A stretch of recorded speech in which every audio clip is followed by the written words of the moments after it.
Occasion जब आम लोगों को एक्सपेक्टेशन होती है, दूर देहात गाँव से मार्केट में लोग आते हैं, मुख्तलिफ़ तरह की ज़रूरियात जो हैं, अशाए खुर्दनी हैं, बेकरी हैं, दूध, पनीर, मक्खन, इस तरह की चीज़ें लेते हैं लोग, मीट लेते हैं, बेकरी लेते हैं। तो एक तो उनका देखना पड़ता है क्वालिटी प्रॉपर है कि नहीं है। दूसरा जो आपने कहा कि ईद पे ही होता है, आपने इससे पहले भी देखा होगा, आज से कोई 4-5 दिन पहले तहसीलदार साहब भी निकले थे, उससे पहले भी हम लोग निकले थे। बीच में आपको आइडिया होगा कि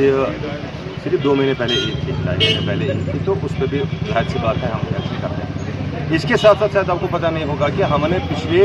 मैं एज एडजुडिकेटिंग अथॉरिटी हूँ, फूड सेफ्टी एक्ट में हमने कोई 5 लाख रुपये का जुर्माना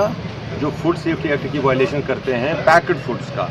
जिनमें हमारे फूड के जो इंस्पेक्टर साहबान हैं वो फूड के सैंपल्स लेते हैं, उसमें पिछले 1-2 महीने में हमने 5 लाख रुपये का अलग से जुर्माना भी किया। ये एक चूँकि सेरेमनी होने वाली है, एक फंक्शन होने वाली है, फेस्टिवल है ईद का, तो उसमें सब लोगों को पता चलना चाहिए, जितने भी दुकानदार हैं। हम भूल जाते हैं, इसको हम हैमरिंग इफेक्ट बोलते हैं, कि हम बार बार लोगों को याद दिलाते हैं कि कानून है, लवाजमात है, एक रेट लिस्ट है और एक क्वालिटी मेंटेन करना हम सबकी जिम्मेदारी है, चाहे वो दूध वाला हो, चाहे वो मीट वाला हो, बेकरी वाला हो, या किराने वाला हो, या कोई और दूसरी तरह की अशाए खुर्दनी बेच रहा हो। तो हमारा ये काम है एडमिनिस्ट्रेशन का, बार बार जो वायलेशन होती रहती हैं, आप भी देखते हैं, दूर देहात में भी होते हैं, हम वहाँ भी जाएंगे आज। तो हमारा मकसद ये रहता है कि हम लोगों को ये एहसास दिलाए जो उनको रहता है हमेशा, चूँकि हम यही होते हैं, कि हम लोग उनके साथ हैं और उनके साथ कोई ज़्यादती नहीं कर सकता, उनका कोई इस्तेहसाल नहीं कर सकता है। हम उन लोगों की तरफ से चेक करते हैं जो लोग पढ़ लिख नहीं सकते, एक्सपायरी नहीं देख सकते, हम देखने के लिए उनके बदले रखे हैं सरकार ने, हम उनका काम करेंगे। सर, अक्सर ये कंसर्न्स रहते हैं कि जो मीट है किसी को ये खबर नहीं है कि कहाँ से लाया जाता है, क्या ग्रेड है, कहाँ पर स्लॉटर किया जा रहा है, तो उस पर आपका क्या कमेंट रहेगा? नहीं, मीट का लाने की और उसकी जिम्मेदारी मैंने पिछले दिनों भी यहाँ के जो हमारे एसोसिएशन हैं, हमारे जो मीट बेचने वाले हैं, उनके साथ भी जो ईद थी, ईद उल फितर थी, उस पर भी उनसे बात की। कोई 30-40 लोग मेरे पास आए थे, उनसे भी हमने ये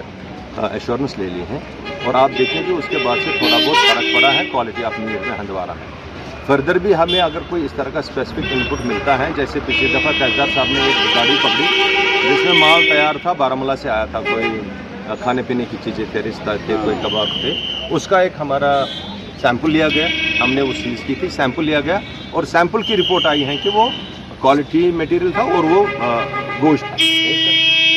उसको नज़र में रखते हुए ये सिलसिला जारी रहेगा। लेकिन यहाँ का जो मीट है, अगर स्पेसिफिक कहीं पे शिकायत आती है किसी चीज़ की, वो हमारी नोटिस में लानी चाहिए। अदरवाइज़ मैं आपको यकीन दिलाता हूँ कि हमारे जो यहाँ के दुकानदार हैं वो कंप्लेंट्स देते हैं, वो हमारे साथ कोऑपरेट करते हैं। हाँ, ऐसा हो सकता है कि हम मौजूद नहीं हैं, आप मौजूद नहीं हैं, तो कोई कहीं इस्तेहसाल कर सकता है। लेकिन मैं सारे खरीदार साहिबान से, जितने हमारे लोग हैं जिनको घरों में खाना पीना ले जाना है ईद के सिलसिले में, बड़े